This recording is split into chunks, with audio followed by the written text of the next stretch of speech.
el Colegio de Ciencias y Humanidades y el plantel Naucalpan les dan la más cordial de la bienvenida a su biblioteca Dr. Ignacio Renero Ambros para celebrar la presentación del libro El Estado Moderno y la Revolución Mexicana de 1910 a 1920 por el doctor Javier García Diego Dantán y cuyo título forma parte de la colección Academia para Jóvenes.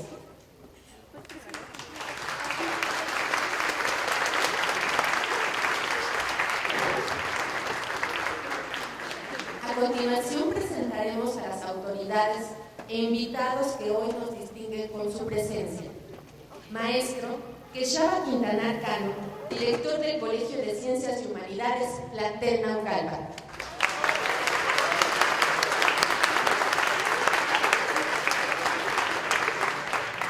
Doctor Benjamín Baraja Sánchez, director general del Colegio de Ciencias y Humanidades.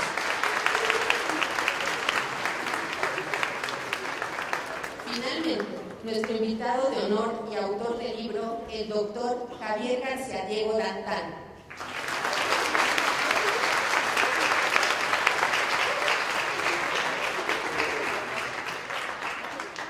A continuación, daremos la semblanza del doctor Javier García Dantán. Javier García Diego nació el 5 de septiembre de 1951 en la Ciudad de México. Estudió la licenciatura en Ciencias Políticas en la UNAM y la maestría en Historia en la Universidad de Chicago. Es doctor en Historia de América Latina por esta misma institución y en Historia de México por el Colegio de México. Javier García Diego es uno de los más reconocidos especialistas en Historia de la Revolución Mexicana. Entre los reconocimientos y distinciones que ha recibido se encuentran el Premio Salvador Azuela del Instituto Nacional de Estudios Históricos de la Revolución Mexicana en 1994, la condecoración de la Gran Cruz de la Orden de Isabel la Católica del Gobierno de España en 2009 y la condecoración Cruz de Oficial de la Orden del Mérito de la República Federal de Alemania en 2015. Entre sus obras más destacadas se encuentran Rudos contra Científicos, la Universidad Nacional durante la Revolución Mexicana, la Revolución Mexicana, Crónicas, Documentos, Planes y Testimonios, Alfonso Reyes, Cultura y Política en el México posrevolucionario, y los 8 volúmenes que integran Así fue la Revolución Mexicana, de la que fue coordinador académico general. Académico destacado y notable conferencista, Javier García Diego ha sido asimismo director general del Instituto Nacional de Estudios Históricos de la Revolución Mexicana y director del Centro de Estudios Históricos del Colegio de México, del que también fue presidente de 2005 a 2015 y donde se ha desempeñado como profesor investigador desde 1991. Actualmente es director de la Capilla Alfonsina.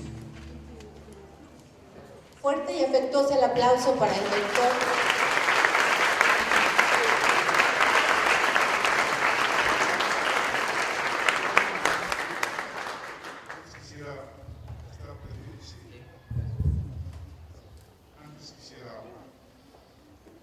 decir un par de cosas, incluso biográficas. Le comentaba aquí al señor director que yo era estudiante en Ciencias Políticas en la UNAM en 1900, yo entré en 70 y en 71 me tocó siendo estudiante de la conmoción de la fundación del Colegio de Ciencias y Humanidades. No pude ser profesor porque tenía uno que tener cumplido 70% de créditos y yo estaba en mi tercer semestre. Y eso seguramente influyó en mi biografía. A lo mejor hubiera sido yo profesor de tiempo completo de CCH en lugar de luego dirigirme a otros escenarios. Por eso, por el cariño que siempre le hemos tenido a don Pablo, los egresados de Ciencias Políticas, por el gusto de estar aquí, de verdad, muy emocionado de estar aquí, dispuesto a oír sus comentarios sobre este libro que tiene una historia particular. En sus orígenes este libro era parte de un programa de radio que pasó en Radio UNAM, aquí todo es UNAM, allá por el 1982. Y el objetivo era hacer una historia de México en programas de radio, que luego se publicaron en 3 volúmenes, una colección de 3 tomitos de una editorial que ustedes son muy jóvenes y ya no conocieron, pero que nosotros recordamos con cariño, El Caballito. El libro tuvo mucho éxito. Sé que se leía en prepas y se estaba dirigido a ese rango de edades también para universitarios, digamos, de licenciatura. Y cuando murió el dueño del editorial El Caballito, Manuel Pérez Gallo, una persona muy respetable, que no nos pagaba regalías. No, para nosotros sacar ese libro fue muy importante, pero nos dábamos cuenta que año tras año imprimían sin avisarnos, ¿sí? Entonces un día fuimos ahí todo el grupo de autores, donde estaba gente como Pepe Golden y demás, Juan Felipe Leal, y le dijimos, mire, la verdad no nos importan tanto las regalías, pero para nuestra carrera universitaria, para el SNI, es muy importante que un libro de texto se reimprima. Si no se reimprime, quiere decir que no tuvo éxito, que fue rechazado por los profesores y por los estudiantes. Entonces, por favor, le vamos a pedir que cada vez que eche la maquinita a andar del libro, aunque no nos pague regalías, ponga, ¿no? Quinta reimpresión, sexta reimpresión, y a usted también le va a favorecer a dar la impresión de que es un libro exitoso.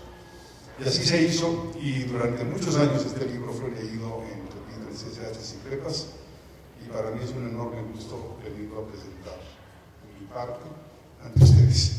No sé si ya empezamos directo con el diálogo, se vale preguntar de todo, circunscrito a la Revolución Mexicana.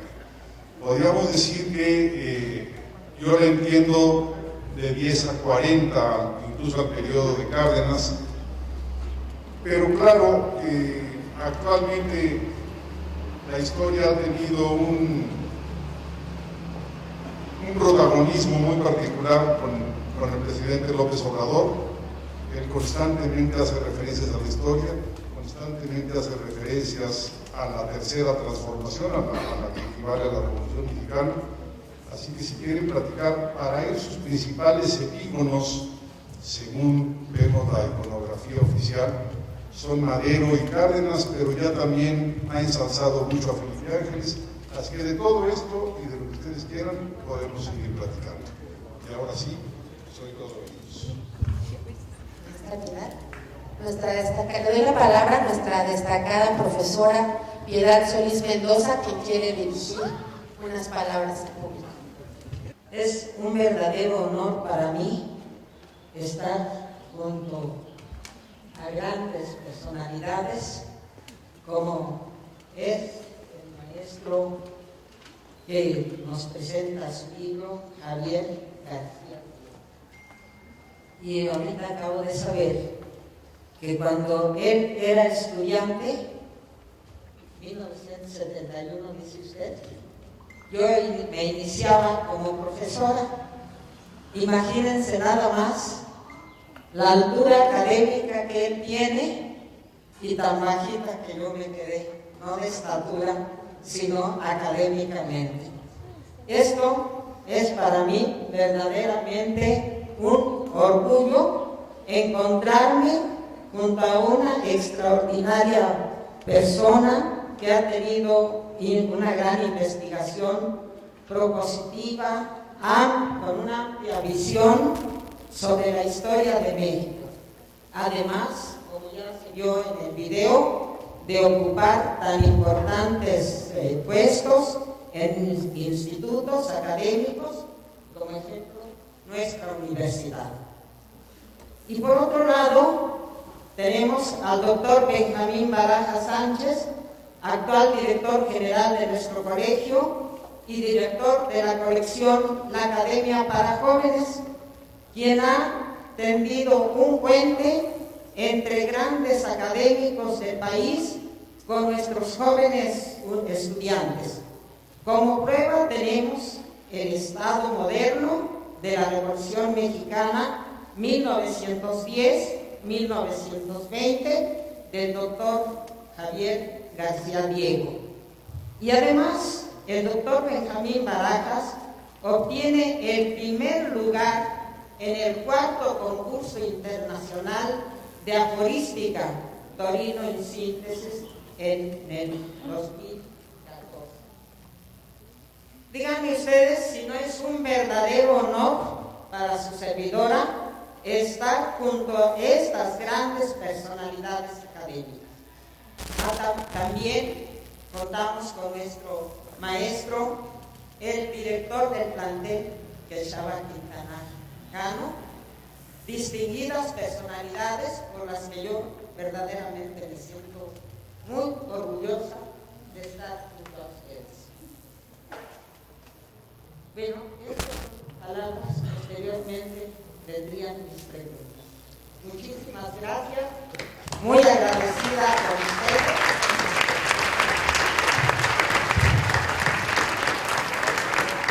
A continuación, el maestro Jesús García Olivera también va a hacer una intervención. ¿Cómo están? Perfecto. Es una excelente oportunidad tenerlo aquí, doctor García Diego, por una razón. El estudio de la historia es una de las disciplinas que tal vez más problemas nos presentan. Más problemas porque decimos, y muchos compañeros alumnos lo han visto, que historia la vienen arrastrando literalmente desde primaria. Cuando llegan a veces con nosotros, de un semestre a otro ya se les olvidó. Alumnos que impartí yo clases con ellos en Historia Universal, cuando llegan a la carrera de la historia ya no se acuerdan, porque parecería que la historia es solo la memoria. Sin embargo, creo que una de las grandes virtudes de su texto es mostrar que no es la memoria, que no es el dato aislado, sino que es cómo se lee, cómo se interpreta. En su texto hay una parte que es fundamental, en el cual nos menciona cuál es el método que siguió para analizar este periodo de la Revolución Mexicana. Si lo comparamos con lo que mencionó usted en su intervención en el Colegio Nacional, cuando su discurso de aceptación, está muy claramente marcado el método que siguió a través de su propio maestro, el doctor Frederick Katz, también que conocía a México. No sé si pudiera abundarnos un poco sobre esta parte del método, de cómo estar viendo tanto lo regional, cómo ir complementando, cómo hacer una historia sin tantas fechas, sin tantos datos, pero con una explicación global. Creo que es algo que nos enriquecería a todos, tanto maestros, pero sobre todo a nuestros compañeros alumnos. Gracias.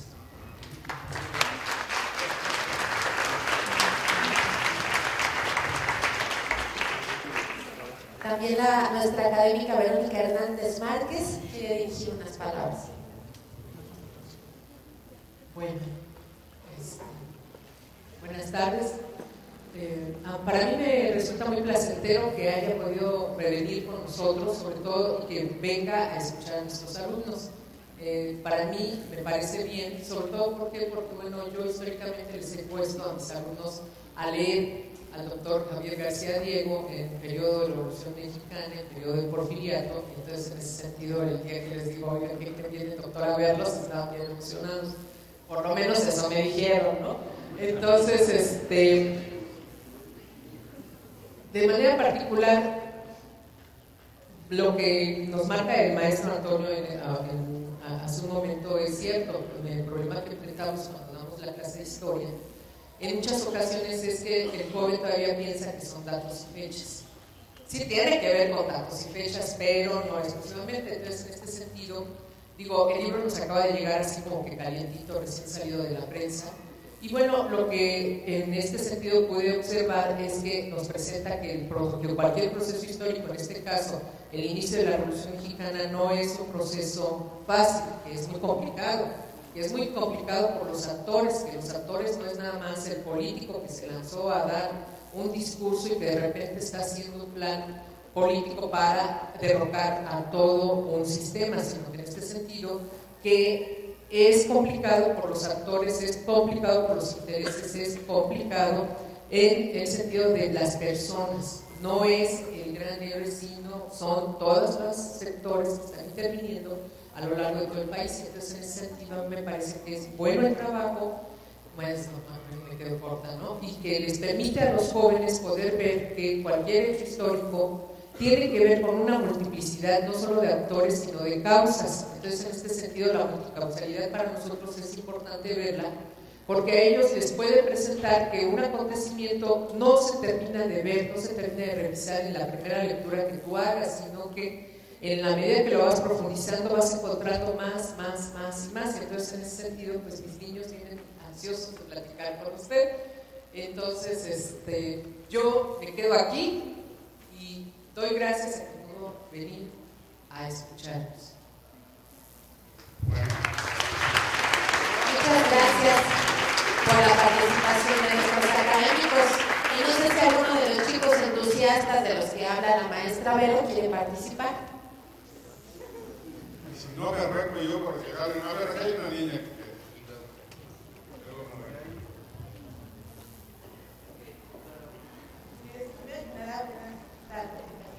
Primero que nada, como dijo la maestra, nos ha puesto a trabajar sus textos en Revolución, en Porfiriato, y de cierto modo, bueno, en mi caso, me ha facilitado entender un poco mejor la Revolución Mexicana, porque para el elemento, si no sabía realmente qué era el tema, porque no me explicaba.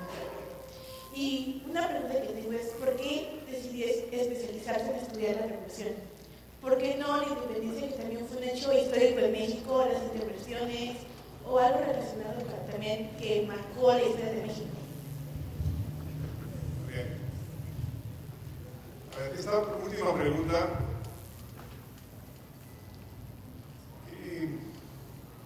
me pone en un predicamento porque me obligas a hablar de mí, o sea, contestar con el yo, con el mí.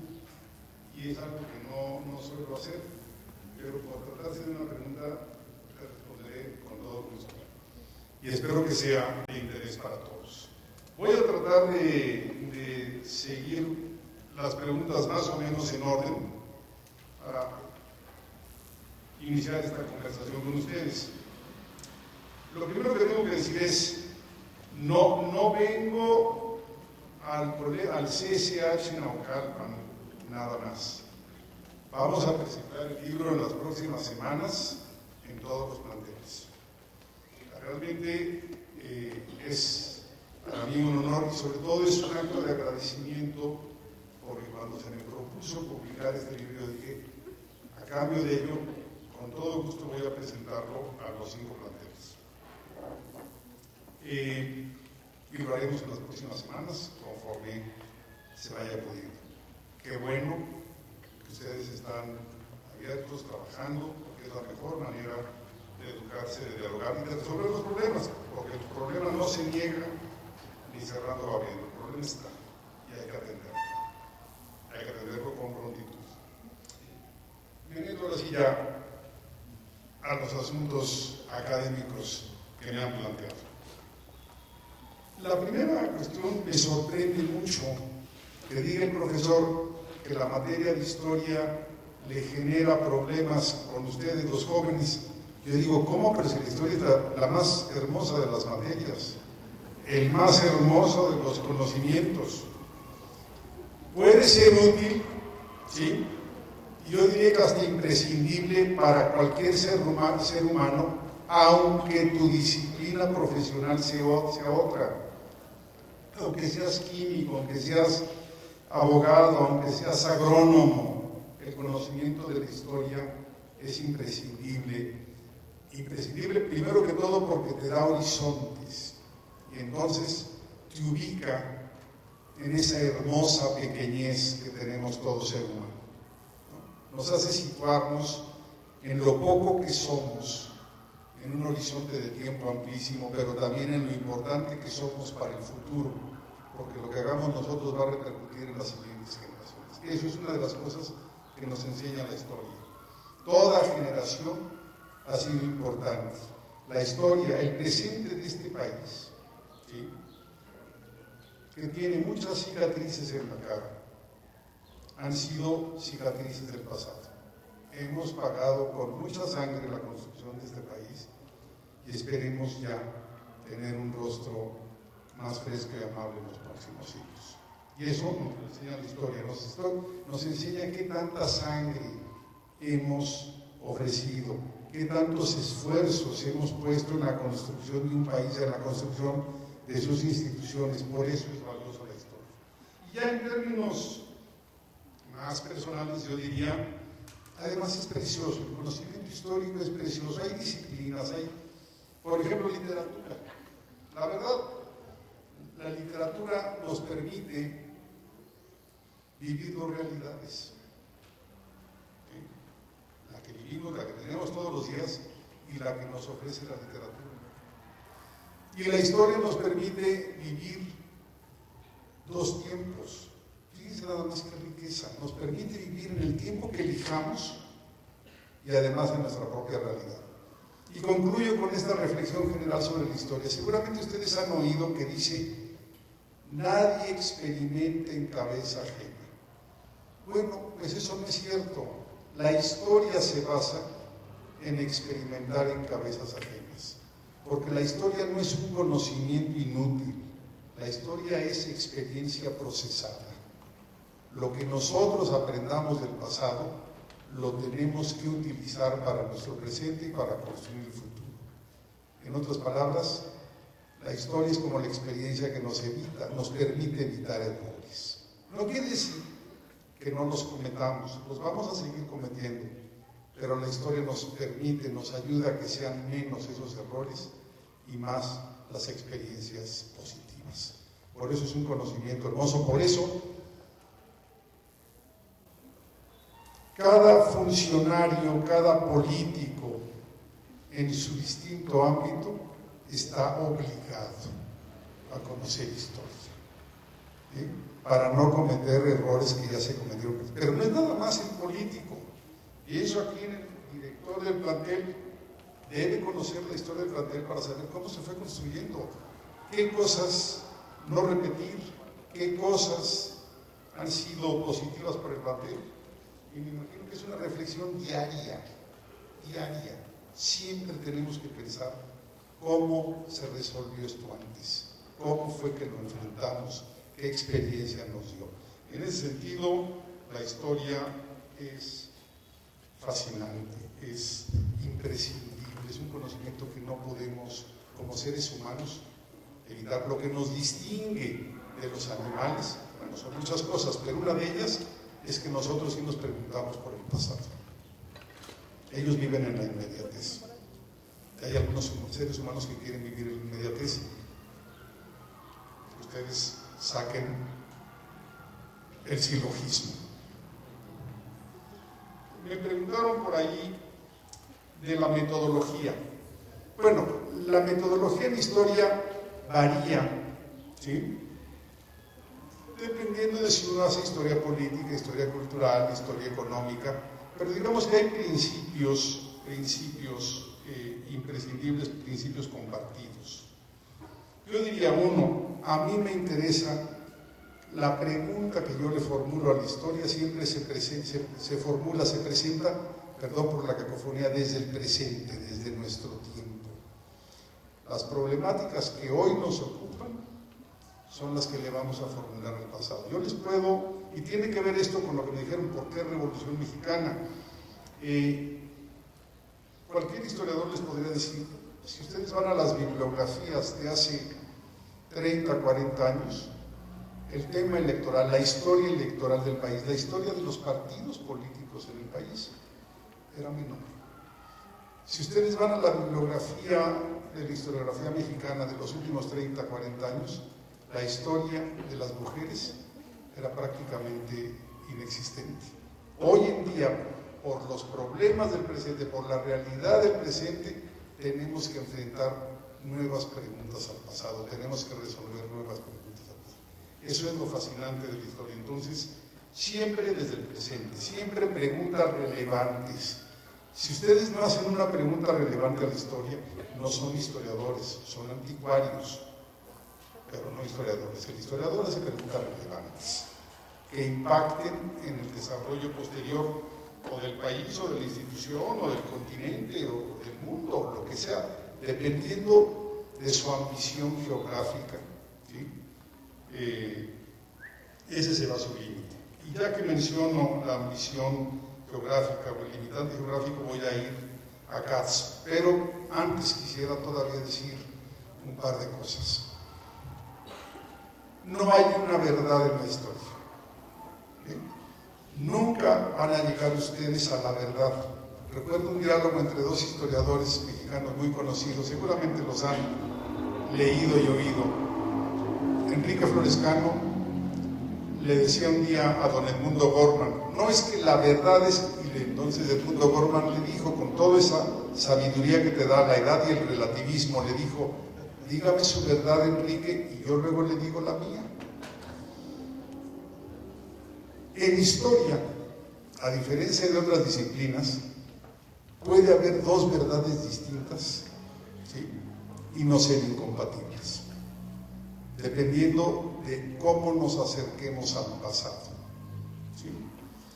Siempre, si no vamos a alcanzar la verdad, por lo menos aspirar a ella, enfrentar el pasado con absoluto rigor, sin antifaces ideológicos, religiosos o políticos, preocupándonos básicamente por el conocimiento objetivo. Eso es. Tercero, esto es común a todas las disciplinas. Hay que tratar de ir a las mejores fuentes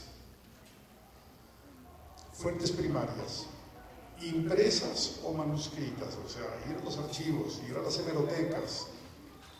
También tenemos que conocer el estado de la cuestión, lo que han dicho otros colegas sobre ese tema, lo que han dicho nuestros maestros, para no llover sobre mojado. Eso es fundamental. En historia, buscar las mejores fuentes. Ahora que está aquí el director Barajas, tengo que mostrar algún conocimiento poético y decir, como decía Amado Nervo en la historia, hay que mamar leche de leonas, o sea, conocimiento fuerte, si no, vamos a estar en la epidermis. Buscar siempre la pregunta fundamental. Uno en la historia puede decir, ya se habló, fechas, nombres, hay que contestar 3 o 4 preguntas. ¿Cuándo? Es muy fácil, si a mí me dicen Revolución Mexicana, bueno, pues el 20 de noviembre. ¿Quién? Ya se complica más, puedo decir Madero, pero también hubo un enorme número de participantes anónimos, cuyos nombres no sabemos y nunca sabremos, ¿no? ¿Cuándo? ¿Quiénes? ¿Cómo? Se puede contestar el cómo. Tomaron las armas. La pregunta más difícil, ¿por qué? Esta es la pregunta clave en la historia. ¿Por qué se dio la Revolución Mexicana? El cuándo, repito, se puede precisar fácilmente. El cómo nos obliga a una descripción y siempre tiene que ser lo más atractiva posible. La historia, ustedes lo deben saber, hasta finales del siglo XIX, hasta la década de los 70s, 80s, era parte de la literatura. Era una rama de la literatura, el historiador estaba obligado a escribir bien, y por eso Herodoto y Tucídides y Tácito están en el mismo nivel que cualquiera de los trágicos y cualquiera de los grandes poetas de la antigüedad. O se escribía bien o no se era historiador, y eso es algo que deben cultivar, y eso también es mucha lectura y mucho ejercicio, mucho lápiz y goma. No solamente los de la antigüedad, los grandes historiadores, digamos, de la época de la Ilustración, Gibbon, por ejemplo, el famoso autor de La decadencia y caída del Imperio Romano, es uno de los grandes prosistas de la letra inglesa, a la altura de cualquiera. Y si nos vamos al siglo XIX, todos ellos, Michelet, Taine, Carlyle, grandes escritores, hasta que nos llegó las ciencias sociales. La aparición de las ciencias sociales nos obligó a darle prioridad a la parte documental, a la parte analítica, por sobre la literatura, por sobre el estilo. Error. Hoy tenemos que juntar método, documentación, interpretación, apoyar la historia de otras ciencias sociales, análisis económico, análisis demográfico, análisis político, pero también estilo. Si no escribimos bien la historia, no vamos a tener lectores. El lector inmediatamente descubre cuando está fea la redacción. ¿Sí? Y eso hay que verlo. Entonces, estas serían, digamos, algunas de las características del método. Pero ya que mencionaron a mi queridísimo maestro Friedrich Katz, voy a hacer referencia a otra parte del método. Si no han leído a Friedrich Katz, vayan a leerlo hoy mismo. Él tiene, sobre todo, la biografía de Pancho Villa más hermosa que se puede escribir. Y él trató, su objetivo es, detrás de Pancho Villa, o encima de Pancho Villa, hay mucho mito. Entonces él volvió a la etapa de los clásicos grecolatinos, porque la obligación del historiador era acabar con los mitos, igual que lo del filósofo. Y dijo, voy a quitarle el mito a Villa y voy a dejarnos el personaje real, como fue. Créanme que Villa, sin mitos, es igualmente fascinante, ¿sí?, que con los mitos previos, pero ya sostenido en la historia. Bueno, ¿quién era este señor Friedrich Katz que se interesó en Pancho Villa? Primero que todo, austriaco. Entonces yo un día le dije, oiga maestro, pero usted nació en Viena, o sea, Viena es la ciudad más culta del mundo. ¿Cómo es que se interesó en Pancho Villa? Entonces me dijo, vas a oír. Su padre era un periodista judío, obviamente, y además marxista, que llegó a estar en el Comité Central del Partido Comunista Vienés. Pero vino el Anschluss, que fue la anexión, ¿sí?, de Austria al Tercer Reich, principios de 38. Ellos, como judíos y marxistas, tuvieron que salir huyendo. Katz era un niño, estamos hablando 10 años tendría. Obviamente, como todos los exiliados europeos, el refugio ideal era París. Eso venía sucediendo desde el siglo XIX y siglo XVIII. Estuvieron en París hasta que Francia fue invadida por los nazis, por el ejército alemán. Entonces tuvieron que salir huyendo. El segundo lugar de exilio era Nueva York. Comprensible. Se fueron a Nueva York. En Nueva York les dijeron, sí, les damos permiso de estancia por un año. No les gustaba mucho el que fueran comunistas.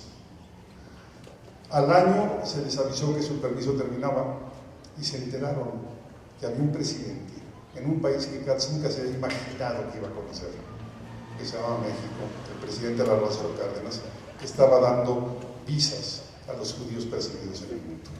Y así él cayó en México hacia 1940. Y cuando creció dijo, me voy a dedicar a estudiar historia de este país, porque este país le salvó la vida a mis padres y a mí. Él era hijo único. Estudió con ustedes, aquí en Ciudad de México. Estudió en la ENA, su licenciatura es de la ENA. Y luego, después de terminada la Segunda Guerra Mundial, vencido el nazismo, regresó a Viena y se empezó a interesar en historia de México. Entonces, regreso al punto y le dije, pero profesor, si fue Vienés, ¿cómo van a estudiar Pancho Villa en Vienés? Pancho Villa. ¿Por qué no Maximiliano? Me dijo, me aburriría enormemente. Además, el pobre Maximiliano es un trágico de la historia. Decidió estudiar Pancho Villa y me dijo, porque es el personaje de la Revolución Mexicana que me puede permitir, ¿sí?, aplicar el método que voy a mencionar ahora. para estudiar un personaje, para estudiar un proceso, hay que ver siempre el origen local del problema.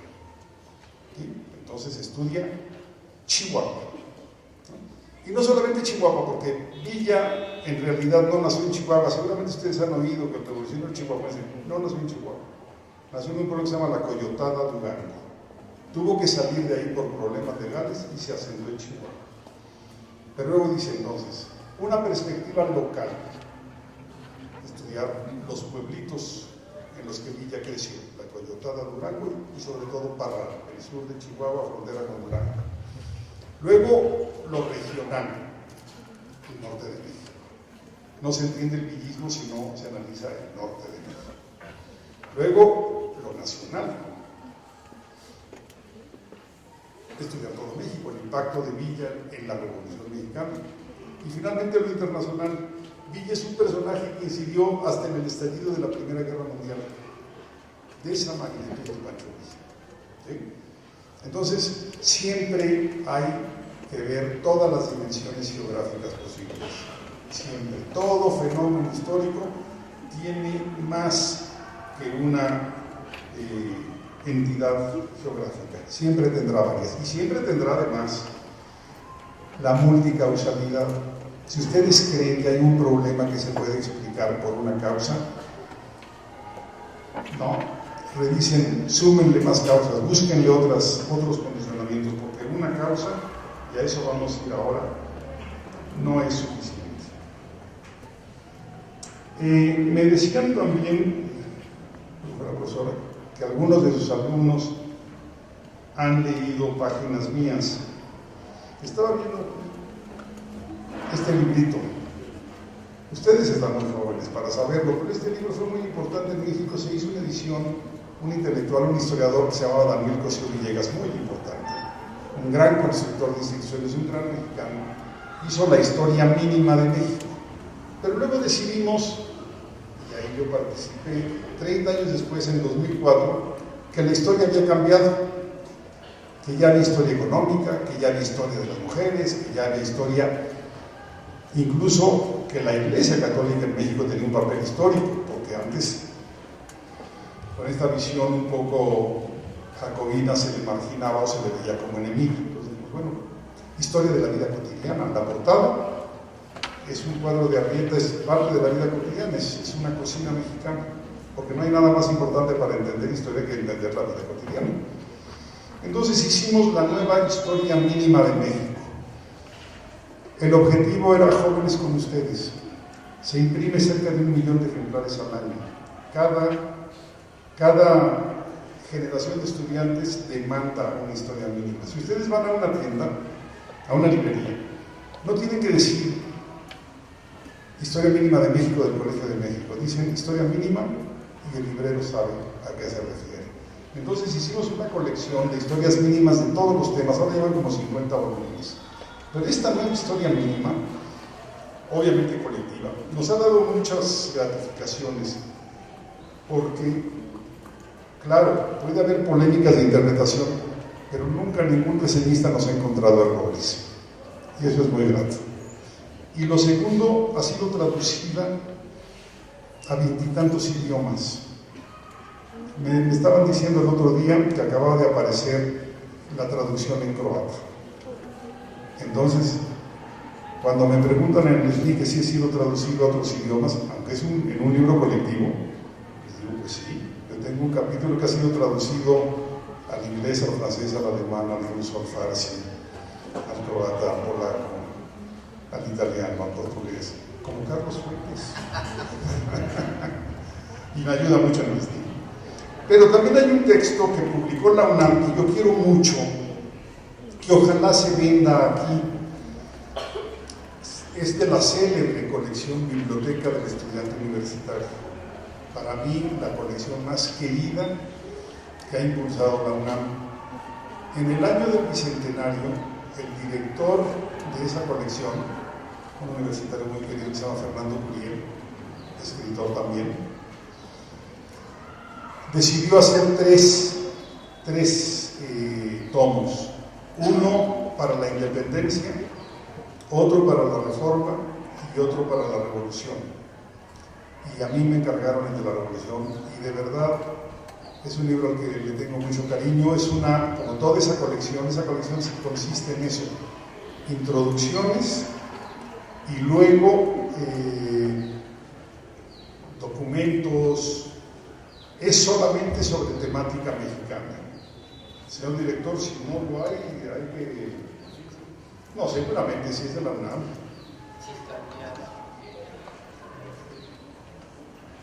Ahorita lo checamos.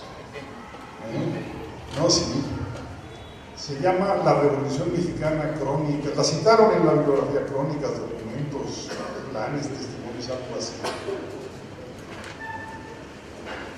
Y bueno, vamos a tratar de responder las otras dos preguntas. ¿Por qué me dediqué a la Revolución Mexicana? Fue la pregunta. Y pedí disculpas, dije, voy a tener que hablar de mí. Cuando yo entré a la Facultad de Ciencias Políticas, allá por los años 70, 1970 exactamente, la revolución estaba todavía muy fresca. Era el proceso histórico más cercano. El Estado mexicano de nuestros días está definido en buena medida por la Revolución Mexicana. Claro que tiene, improntas que vienen de periodos anteriores, incluso del periodo prehispánico, ¿sí? Pero, sin lugar a dudas, el Estado mexicano actual es producto de la Revolución Mexicana. Entonces yo quería entender el Estado mexicano de mi época, cosa que no he logrado todavía hacer, pero la pregunta fue: el referente fundamental era la Revolución Mexicana. Ahí se había formado ese Estado. Entonces la pregunta era sobre la Revolución Mexicana. Y además desde una perspectiva politológica, una perspectiva de otras ciencias sociales. Yo estoy convencido que los historiadores que mejor entendieron la Revolución Mexicana en esos años, en los 70s, 80s, eran historiadores que provenían de las ciencias sociales, politólogos, sobre todo politólogos. Los mejores ejemplos para mí serían Arnaldo Córdoba y Adolfo Gil. ¿Por qué? Porque los historiadores tradicionales le tenían miedo a meterse con un tema tan reciente. Me acuerdo que el Mundo Gorman me dijo: no, eso no es historia todavía, eso es para periodistas. Y yo le dije: don Edmundo, todo proceso histórico es de historiadores. Claro, tienes ahí dificultades con algunas fuentes porque el gobierno no nos soltaba los archivos y demás, pero hoy ya se puede. Y la Revolución Mexicana ya no es nada más objeto de politólogos y de sociólogos, ahora ya también muchos historiadores la están trabajando. La multicausalidad y la Revolución Mexicana. La pregunta fundamental es: ¿por qué estalló la Revolución Mexicana? La mayoría de los historiadores, digamos, del periodo anterior a 1970, que es un año axial, o sea, no es nada más el 68. O sea, ¿por qué es importante ese periodo de los 60, 70 en relación a la Revolución Mexicana? Uno muy importante, porque el Estado mexicano empezó a tener crisis económica, crisis demográfica y obviamente crisis política, por eso se dio el movimiento estudiantil. Entonces nos permitió ver al Estado mexicano de manera menos reverencial. Nos permitía ver a la Revolución Mexicana desde una perspectiva crítica, porque su secuela, su producto, ¿sí?, no era el Estado perfecto que decían los políticos. Entonces, esta es una parte de la respuesta. La otra, no quiero denostar aquí a mis colegas que hacen otros estudios de otros siglos, pero a mí lo que me interesa es el presente. Y me ayudaba más la Revolución Mexicana que la Reforma, que la Independencia, que la Conquista. Son procesos preciosos, son procesos interesantísimos. No podemos entender a México sin ellos, pero la Revolución me quedaba más cerca. Una vez que empecé a estudiar la Revolución Mexicana, me pregunté por las causas. y encontré que los historiadores canónicos, la historiografía clásica, la historiografía oficial, decía que la Revolución Mexicana había sido causada por dos elementos: la dictadura de Porfirio Díaz y la injusta distribución de la tierra. Sin embargo, nos pusimos a ver algunos historiadores que había otros países con dictaduras similares, en el resto de América Latina, varios, que no habían tenido revolución. Entonces, eso te permite concluir, utilizando la lógica, que la dictadura no era una condición suficiente. Puede ser una condición necesaria, estoy hablando de lógica formal, hablando de método, pero no es una condición suficiente. Luego hubo otra aproximación, la aproximación sociológica, que dijo: lo que realmente provocó la Revolución Mexicana fue el crecimiento económico. Fíjense nada más qué paradoja de la historia. Además, podría ser un ejemplo típico de lo que Marx llamaba la dialéctica de la historia. Cómo el crecimiento económico logrado durante el porfiriato generó, provocó, hizo que surgieran clases sociales modernas. Cuando hablamos de clases sociales modernas, estamos entendiendo dos: clases medias y proletariado. ¿Sí? Los señores propietarios de tierras y los campesinos son clases sociales del antiguo régimen. No estoy denostando, estoy simplemente analizando. Entonces, los historiadores de esa época dijeron: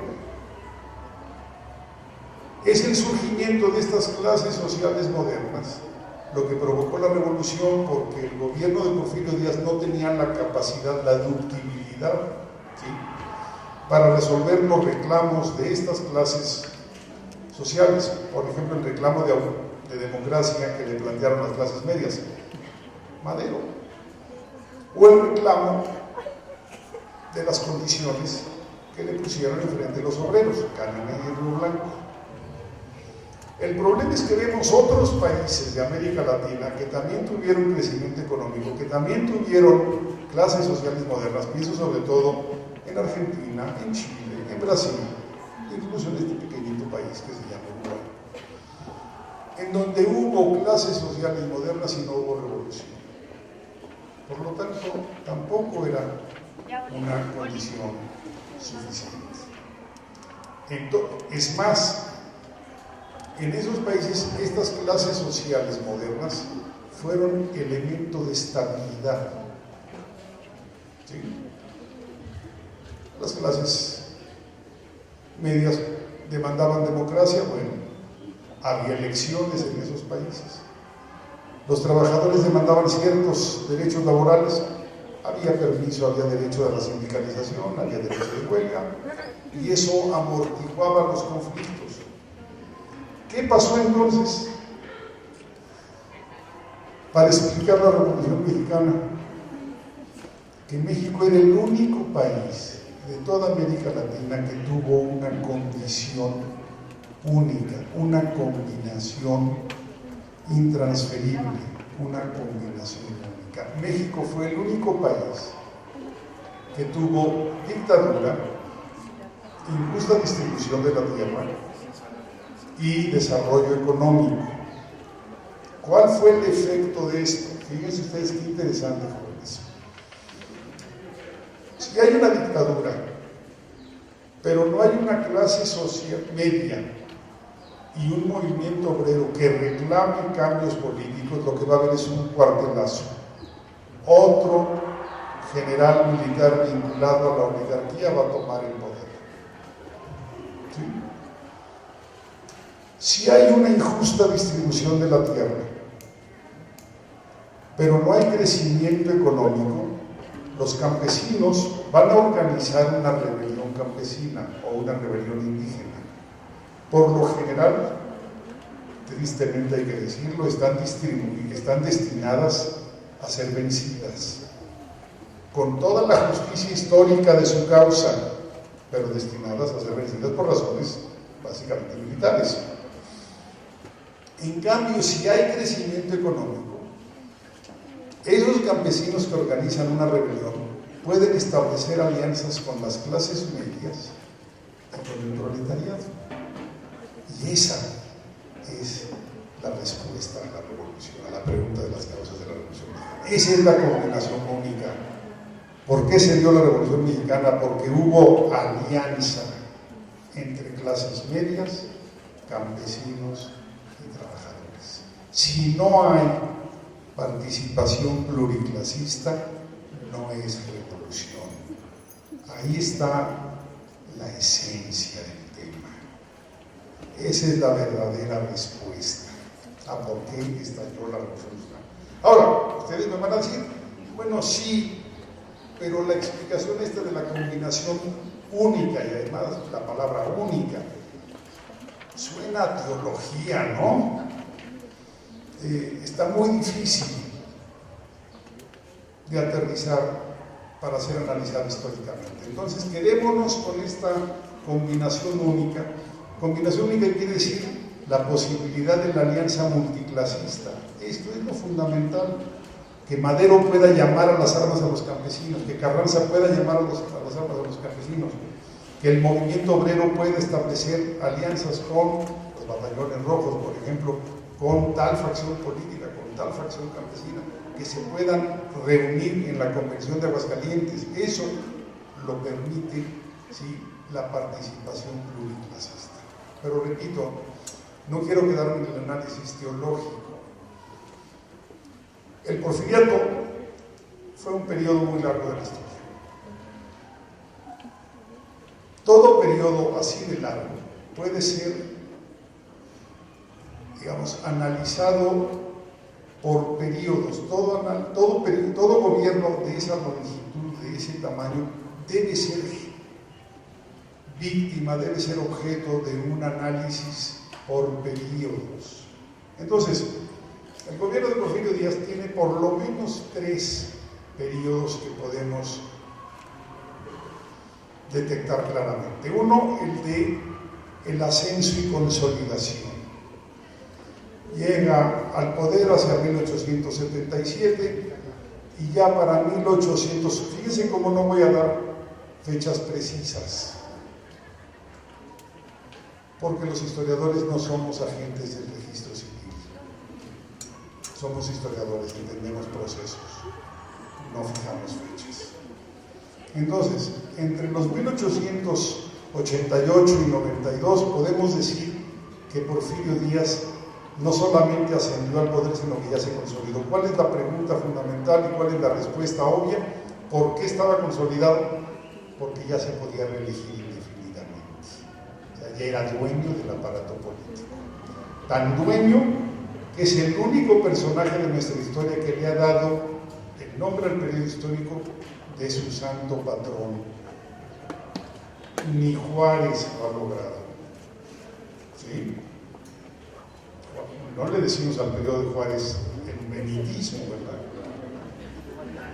Ni a Santana, que fue también un país de un solo hombre, que el único periodo de la historia que lleva el nombre de pila del personaje es Porfiriato. Vean ustedes los sexenios posteriores. Al presidente López Obrador le podemos decir o referirnos a él como Andrés Manuel.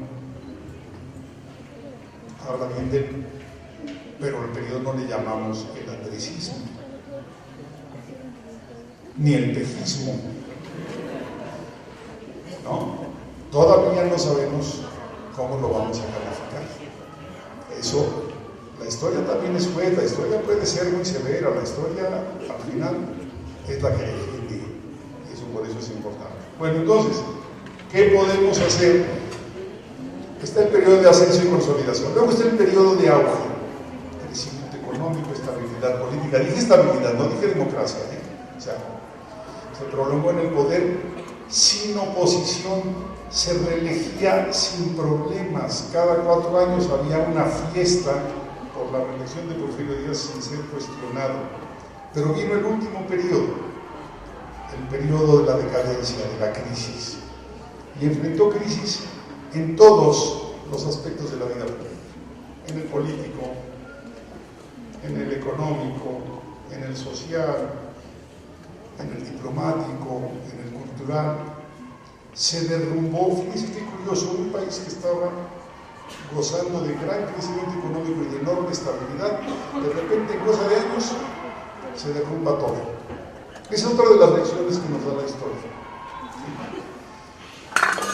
No quiero caer en una visión biologicista de la historia, pero la historia nos enseña que gobiernos que son muy exitosos pueden terminar de manera estrepitosa.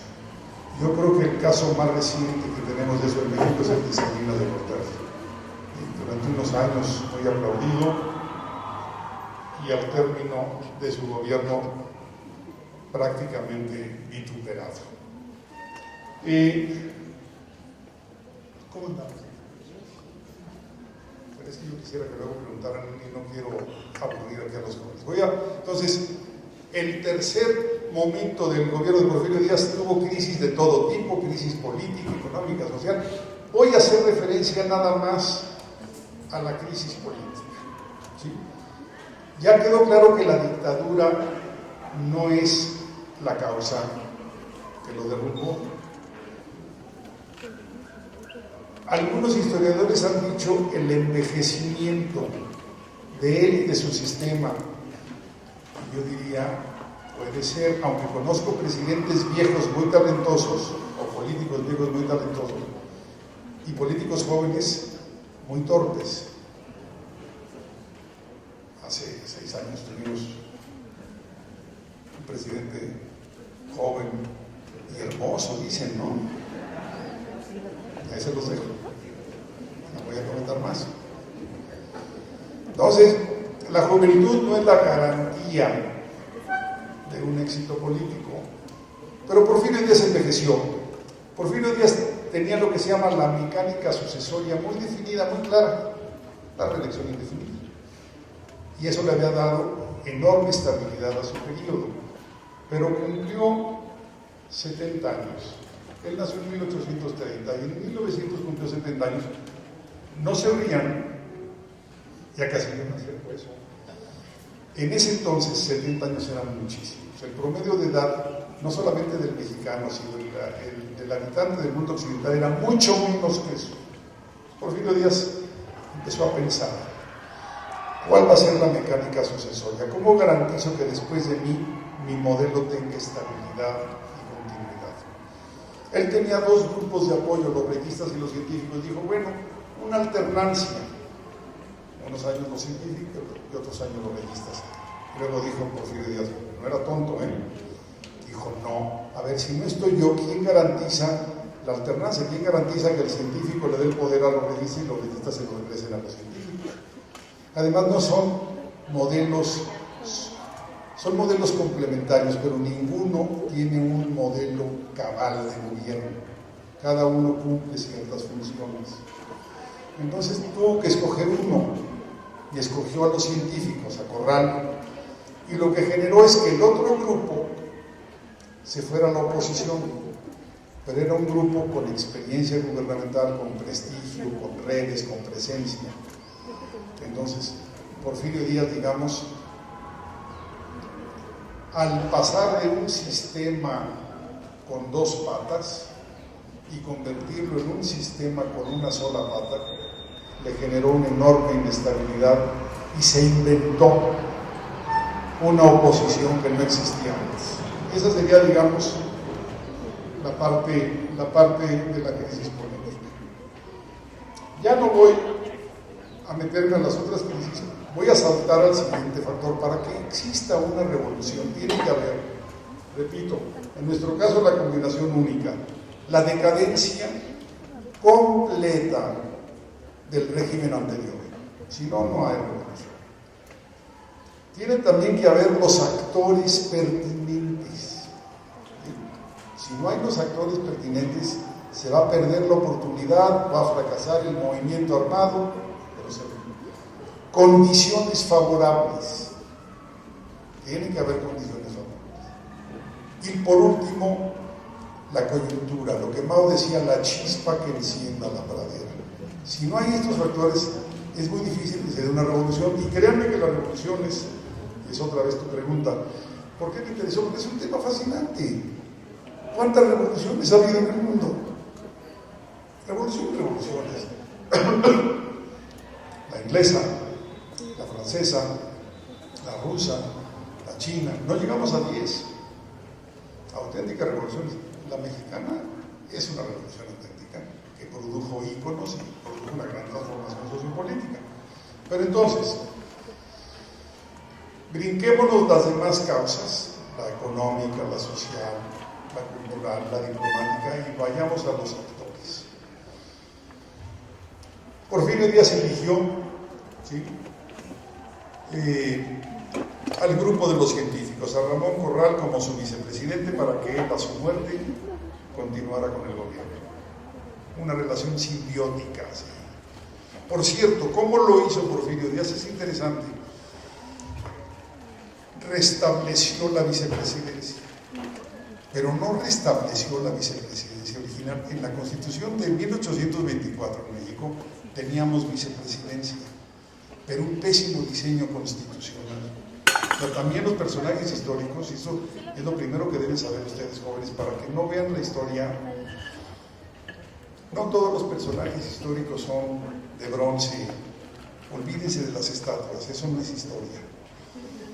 Los constituyentes de 24 decidieron que el vicepresidente del país iba a ser el que sacara el segundo lugar en los votos. ¿Y qué fue lo que provocó? Pues que el vicepresidente, el segundo lugar, se dedicaba a fastidiar y ponerle tropiezos al primer lugar. Error de diseño constitucional.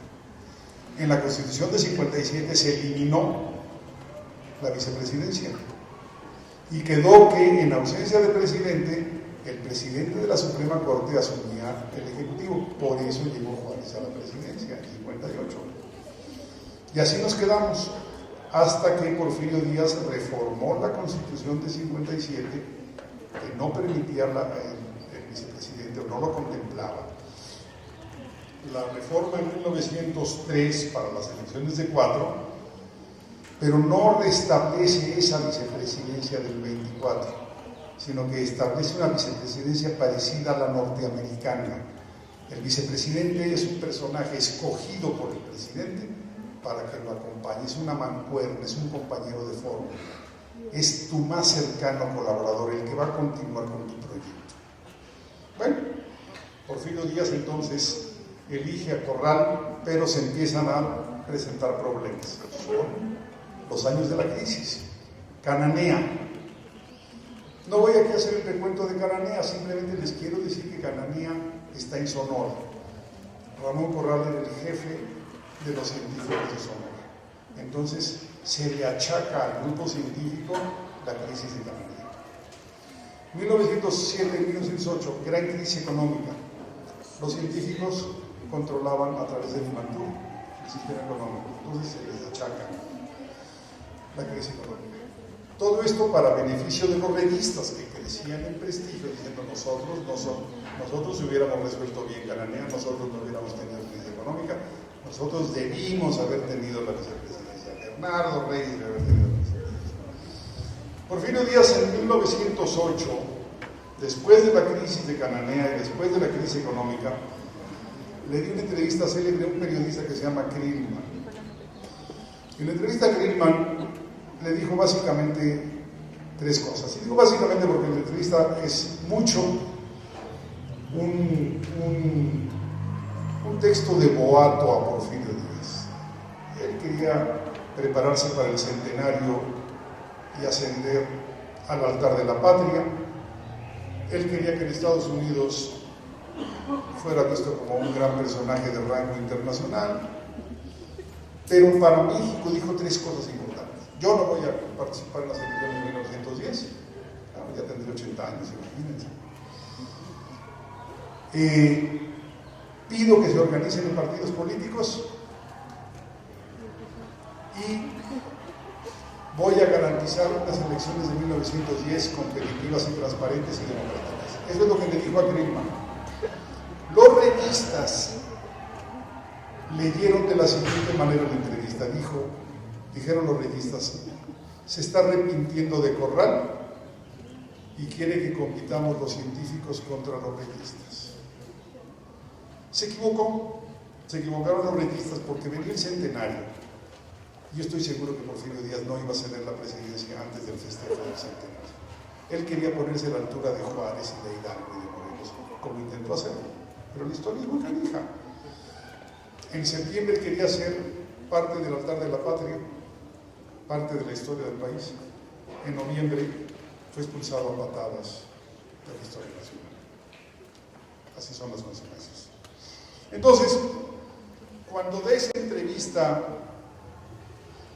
Krillman, los reyistas empiezan a movilizar, empiezan a atender las promesas de Díaz y empiezan a organizar sus partidos, pero también es una movilización de la clase política. Todos los reyistas eran funcionarios, burócratas y demás, pero también la entrevista fue leída por unos sectores de la clase media, la que les mencioné. Por eso es importante, ¿sí?, el surgimiento de clases sociales modernas. Clases medias de la sociedad civil, ajenos al aparato político. Ese movimiento lo encabeza un señor que se llama Francisco I. Madero. Entonces, ahí tenemos, ¿sí?, un actor pertinente. Va a llamar, la clase media no es la clase ideal, por eso hablo de actores sociales pertinentes, no es la clase adecuada para organizar una lucha armada. Ustedes no van a ver, ¿sí?, a Carlos Slim con una ametralladora, no, eso no se va a ver, no, así no está diseñado el mundo. Pero entonces ellos convocaron a un proceso electoral en 1910, en el que Porfirio Díaz se religió, impuso su reelección y se desprestigió enormemente. Pero también Madero, este personaje Madero, que creó un pequeño partidito nacional antireeleccionista, que creció y creció. Cuando fue víctima del fraude, convocó a las armas en el plan de San Luis para el 20 de noviembre, ahora sí, quieren fechas, ahí les va. Quieren ser precisos, el plan dice 20 de noviembre a las 6 de la tarde. Suspendo mi partecita de empleado del registro civil. Los clasemedieros que habían seguido a Madero no tomaron las armas, o lo hicieron muy pocos, o lo hicieron y se arrepintieron. El caso de Aquiles Cerdán en Puebla. Al ver los demás militantes del antireeleccionismo lo que le había pasado a Aquiles Cerdán, marcha atrás. Pero hubo otros sectores que sí tomaron las armas. ¿Sí? No eran clasemedieros miembros del partido antireeleccionista, eran elementos del sector rural que tenían otros agravios. Sus nombres: Pascual Orozco, Pancho Villa, Emiliano Zapata. En esos meses se transforma de una lucha electoral pacífica a una revolución armada, de una lucha de clases medias a una lucha con contenido rural popular. Eso es lo más fascinante que puede haber en la Revolución Mexicana. Créanme, yo tengo estudiándola más o menos unos 40 años, casi lo doble de su edad, y todavía no me logro explicar ese proceso. Y al bañarme pienso en él, y al dormirme pienso en él, y no he podido todavía responder. Pero lo importante en la historia es preguntarte. La pregunta, la curiosidad, eso es lo que nos mueve a los historiadores. Entonces, surgen los actores pertinentes, el actor pertinente para el proceso electoral, los actores pertinentes para la lucha armada. Además de causas y actores, dije condiciones favorables. Bueno, voy a mencionar algunas condiciones favorables. Un ejército débil. ¿Por qué un ejército débil? ¿Ustedes pueden creer que Porfirio Díaz tenía un ejército débil? La imagen que tenemos es la de un dictador militar. Pues déjenme decirles que no. Porfirio Díaz fue el mayor enemigo de su ejército. ¿Por qué? Por razones biográficas, por razones políticas y por razones geográficas. Por razones biográficas, él había vivido, nació en 1830, él había visto con sus ojos y había participado en muchísimos cuartelazos. Él de hecho llegó al poder mediante una rebelión militar. Entonces él creía que si alguna vez iba a ser derrocado, iba a ser mediante un cuartelazo. Entonces al ejército siempre lo contuvo. Razones políticas. Él optó por los científicos. Entonces, para no fortalecer al ejército, que era el apoyo fundamental de Bernardo Reyes, lo castigó presupuestalmente. ¿Sí? Tercero, por razones geográficas. Somos vecinos de Estados Unidos y de Guatemala. Y Porfirio dijo, es que si yo le invirtiera el 100% del presupuesto federal al ejército para resolver mis problemas con Estados Unidos, no va a ser suficiente, no me va a alcanzar. Y si tenemos problemas con Guatemala, ¿para qué le invierto dinero al ejército? No lo necesito. Entonces mejor llevar una relación diplomática buena con Estados Unidos y nos ahorramos mucho dinero en lugar de meterlo en el ejército. Entonces el ejército no era una camisa. Por eso Madero lo pudo vencer en 6 meses, de noviembre a mayo.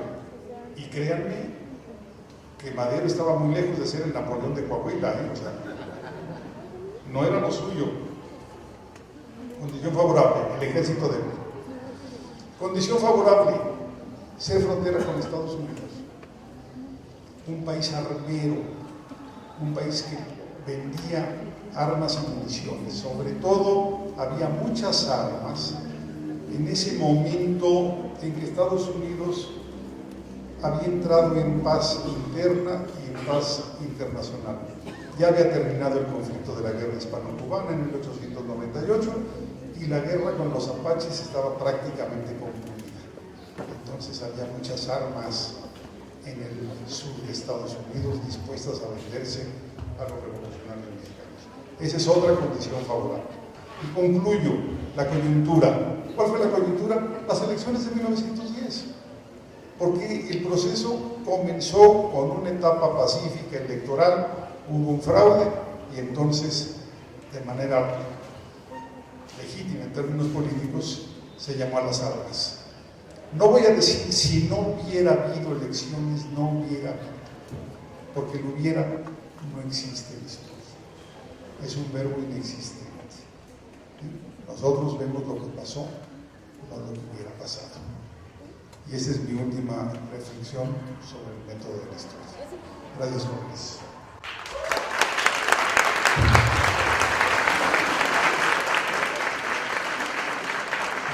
Agradecemos al doctor García Diego la aportación maravillosa a nuestros jóvenes del colegio. Estamos convencidos que este ejercicio académico y cultural enriquece tanto nuestro conocimiento como el espíritu de toda la comunidad universitaria. Por lo tanto, les pido otro fuerte aplauso, por favor, para él.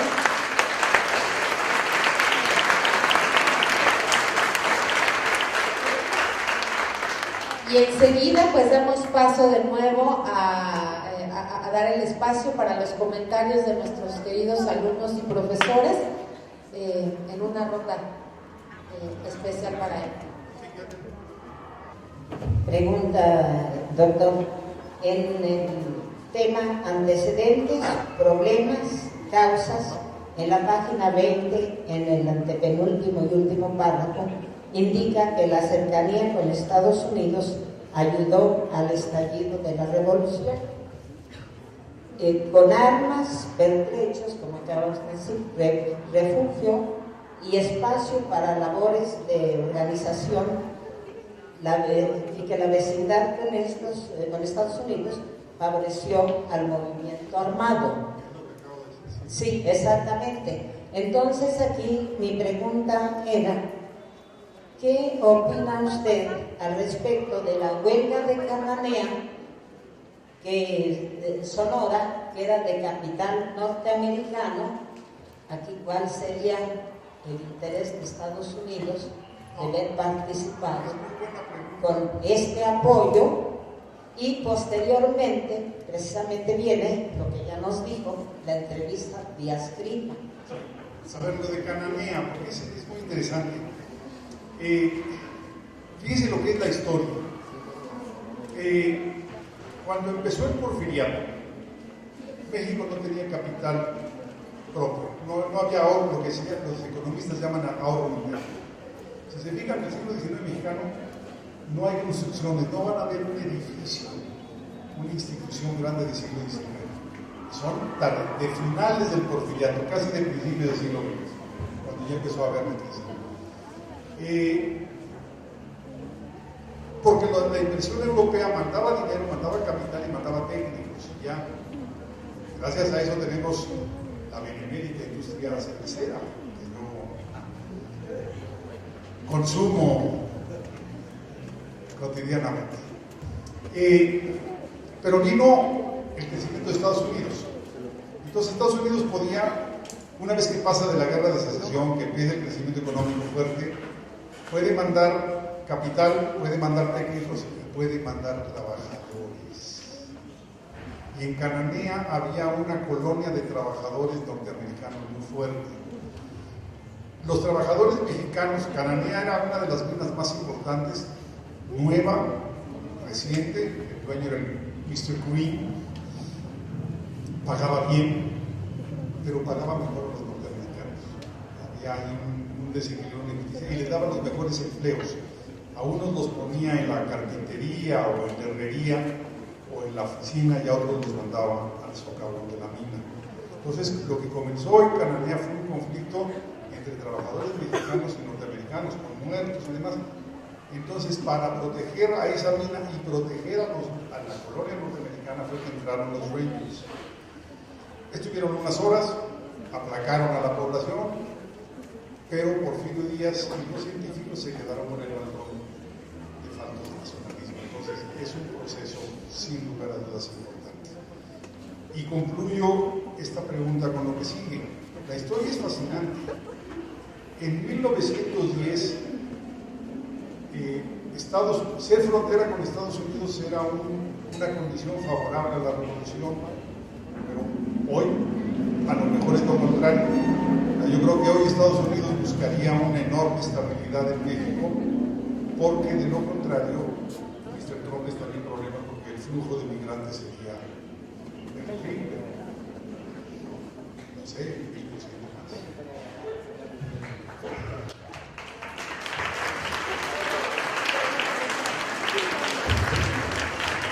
Doctor Marcelo, buenas tardes. Mi pregunta es la siguiente. En la Revolución Mexicana, los sectores populares encabezados por Villa y por Zapata estaban muy bien representados, tenían mucho respaldo, tenían mucha fortaleza, pero la pregunta es, ¿por qué no lograron consolidar ese poder y por qué fueron derrotados finalmente? Otra pregunta fácil, ¿verdad? A ver, Madero, ¿dónde estás aquí?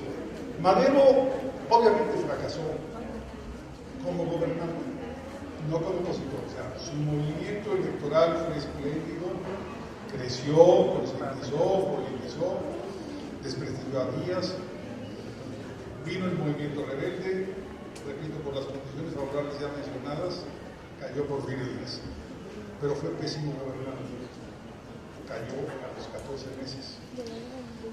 Esto es interesante porque hay varias formas de ser político, o varias formas de hacer política. Uno puede ser magnífico opositor y pésimo gobernante o viceversa. Fue el caso de Madero. Luego viene Carranza. Carranza había sido presidente municipal de su pueblo Cuatro Ciénegas desde 1880. Toda su vida fue política. Luego fue diputado, senador por Coahuila, gobernador, incluso interino, antes de la caída de Porfirio Díaz, y luego ya gobernador constitucional con Madero. Era un hombre con enorme experiencia política, de un estado fronterizo, o sea, tenía una visión internacional, tenía una visión política completa. Zapata y Villa. Zapata tenía una experiencia pueblerina.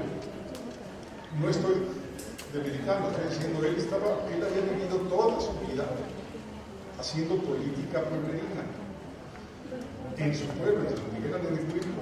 Y si quieres, lo más grande que creció fue a Villa de Ayala, toda la cabecera del distrito. Sus preocupaciones justísimas, pero eran preocupaciones agrarias, preocupaciones de la localidad, autoridades de usos y costumbres, que no hubiera vandalismo, porque lo padecían mucho, que el Estado central no fuera omnipresente en la política regional. Eso es lo que quería Zapata. Pero nunca tuvo dimensión nacional. Y Villa provenía de un sector, perdón que lo diga, frontera con el ilícito, con la delincuencia. Entonces sí, tenía algunos antecedentes de avijeo. Entonces puede ser utilísimo para la lucha armada, Villa. Puede ser la voz del pueblo que ha sufrido injusticias y penalidades, pero no tiene una misión de Estado. Entonces, cuando se unieron en la convención no pudo consolidarse en un gobierno por opción nacional. ¿Cuál fue el destino de ellos? Darle a la revolución un carácter popular. Porque sin ellos, no quiero usar el verbo hubiera, porque sin ellos, los otros contingentes de la revolución eran clase enemigos. El que le dio el contenido popular fue Villa en el norte y Zapata en el sur. Y por eso son los íconos de la revolución. Si ustedes me preguntan en el extranjero, ¿identifican a Campuzano? Nadie lo conoce. ¿Identifican a Madero? No. Los íconos mexicanos de la revolución mexicana son Pancho Villa. ¿Por qué? Por ese contenido popular, pero su limitación era una limitación no de falta de inteligencia, no, eran listísimos los dos, era una limitación sociohistórica. Por eso es importante aprender esto.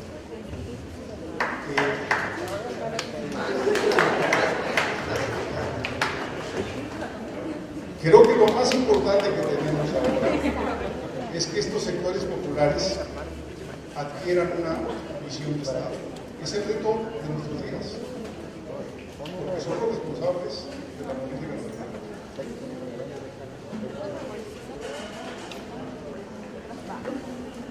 Una más.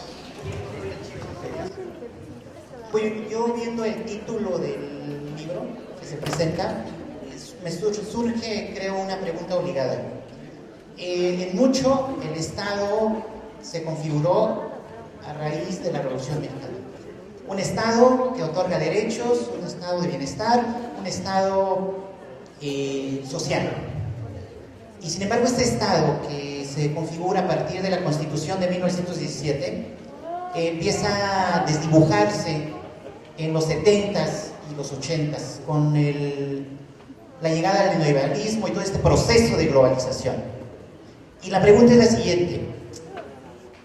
Hoy el Estado mexicano está desdibujado como resultado de este proceso de la globalización. Se quitan derechos, se privatiza todo y no hay rumbo en el sentido de, en muchos países y en México, la cuestión económica inclusive, ¿no? Porque el Estado, en esta perspectiva del Estado de bienestar, regula la economía, el modelo un poco keynesiano, ¿no? ¿Hacia dónde va el Estado en este momento? Obrador, con su cuarta transformación, ha planteado que es un regreso a este Estado que los neoliberales trastocaron, desdibujaron, lo querían aniquilar. La pregunta es, sí digo, porque comparado con este Estado que emana de la revolución, ¿qué tenemos hoy día de ese Estado? Voy a contestar como historiador. Claro, muy bien. Y entonces, esa es la pregunta. ¿Es posible el regreso a ese Estado que resultó de la Revolución Mexicana? A ver, lo más fácil de su pregunta es lo último. En historia no hay regresos. En historia no hay regresos porque las condiciones son absolutamente distintas. La historia es un movimiento irreversible, ineluctable, ¿sí? Absolutamente puntual. Las cosas suceden cuando deben suceder. Nunca antes y nunca después. En historia. ¿Por qué? Porque la historia es sinónimo de tiempo. Tiempo es la categoría filosófica, historia es la categoría social. Somos la misma cosa. Su pregunta, a ver, sí, no, oye, lo estoy viendo, profesor. A ver, profesor, a mí lo importante del título es, a mí me interesan los grandes procesos, me interesa el Estado y me interesa la revolución. Voy a ser muy sintético, había un Estado porfiriano que estaba, lo vamos a definir de una manera muy simple, por razones de tiempo. Era un Estado encabezado por un gran caudillo,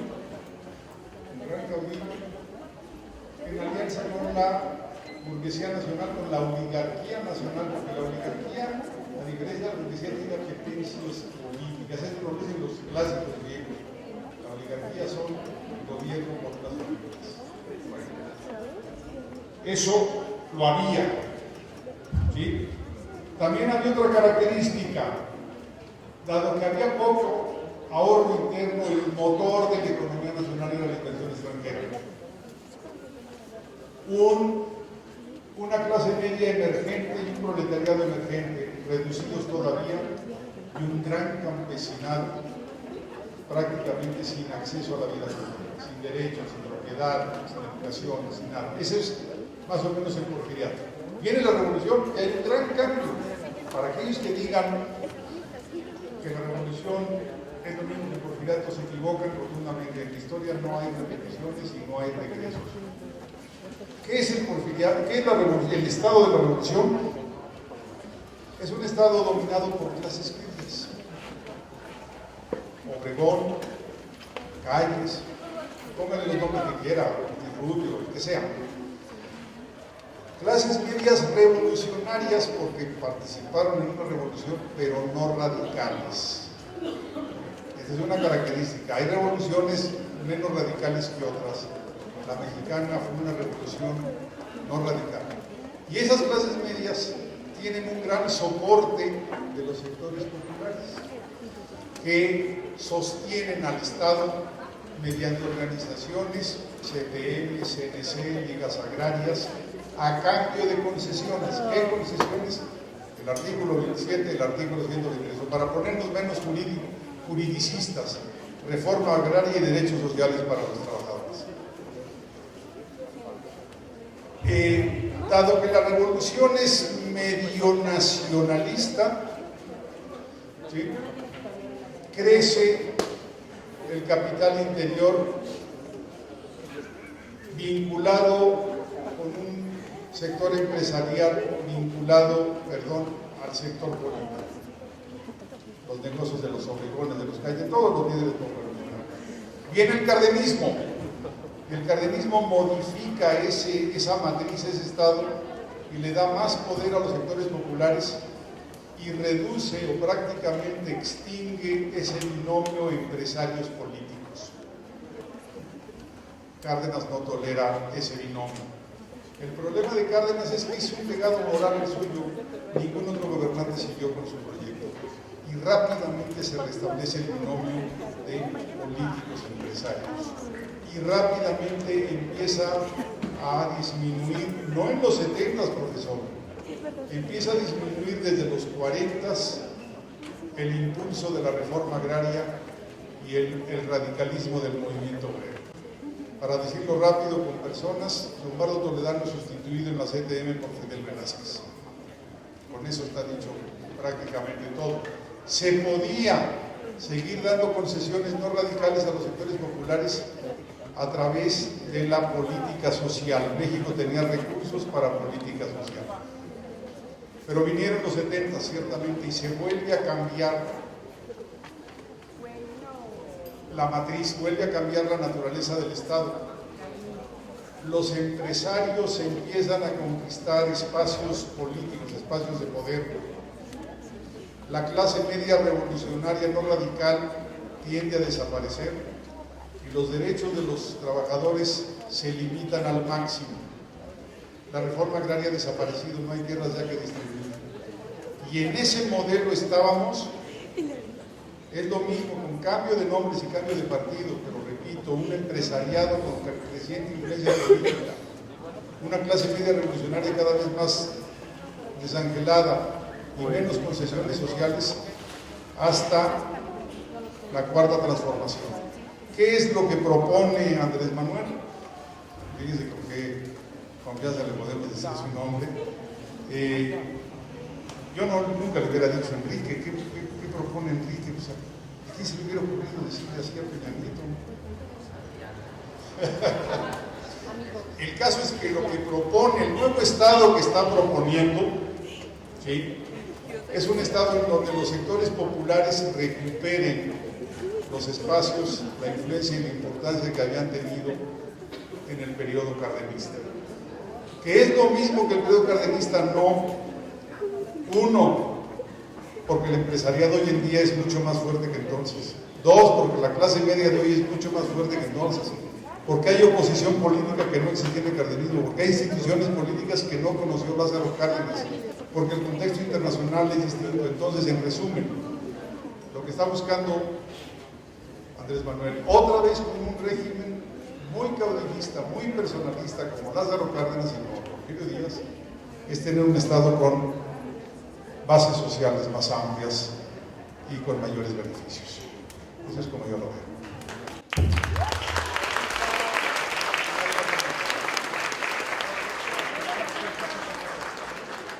Muy buenas tardes, compañeros, muy buenas tardes, profesores y doctor. La pregunta que le quiero hacer es la siguiente. ¿Por qué fue necesario hacer una nueva constitución en 1917 y cuáles fueron las causas de crear una nueva constitución? Está muy buena la pregunta, la voy a contestar muy rápido. Voy a contestar otra que está detrás de tu pregunta.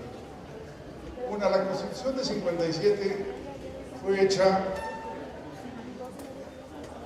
para un país de mediados del siglo XIX, cuya problemática fundamental era domeñar a la Iglesia Católica. Nos habíamos independizado de España en 1821, pero no nos habíamos independizado de sus principales instituciones como la Iglesia Católica. Entonces, había que domeñar a la Iglesia y para eso se hace una constitución que es típicamente liberal. Para 1917 hay dos o tres realidades que no existían a mediados del siglo XIX. No le podemos reclamar a los liberales del 57 miopía o torpeza, simplemente no existían esas realidades. Y me estoy refiriendo a dos básicamente: movimiento obrero y petróleo. Hay una tercera. Los campesinos hicieron la Revolución Mexicana, ¿sí? Pero la Constitución de 57 no los trataba bien. La Constitución de 57 no quería que México estuviera estructurado con comunidades rurales, quería que fuera un país de individuos.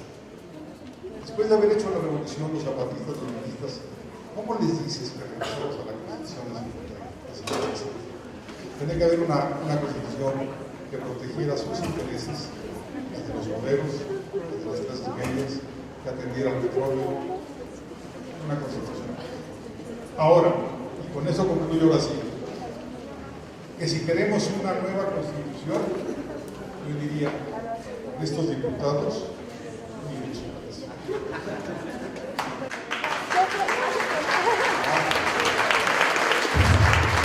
Muchas gracias, doctor, y agradecemos las intervenciones de todos los profesores y estudiantes en este espacio. Cedemos la palabra al doctor Benjamín.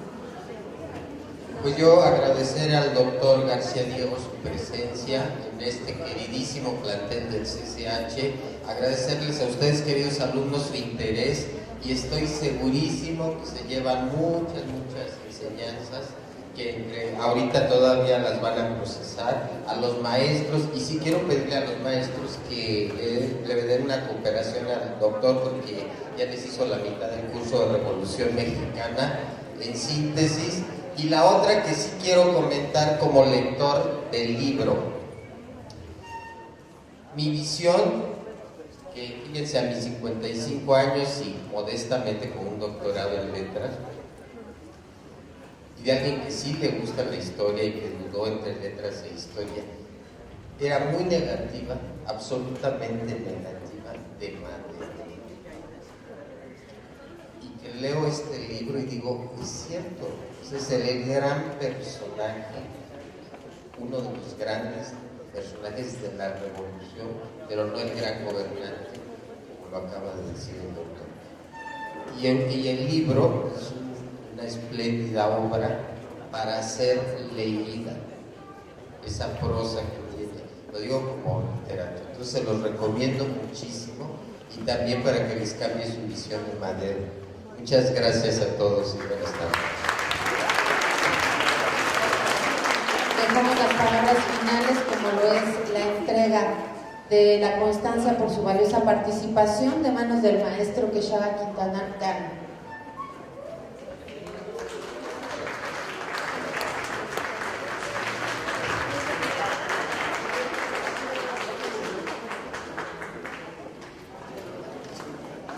Fuerte el aplauso, muchachos, y para todos en este hermoso evento.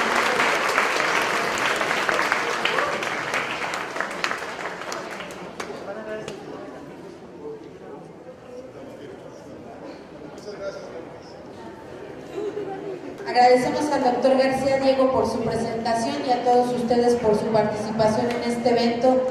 En su biblioteca, el doctor Ignacio Renero Ambros, dando por terminado el evento, no sin antes ponernos de pie para entonar nuestro Goya universitario.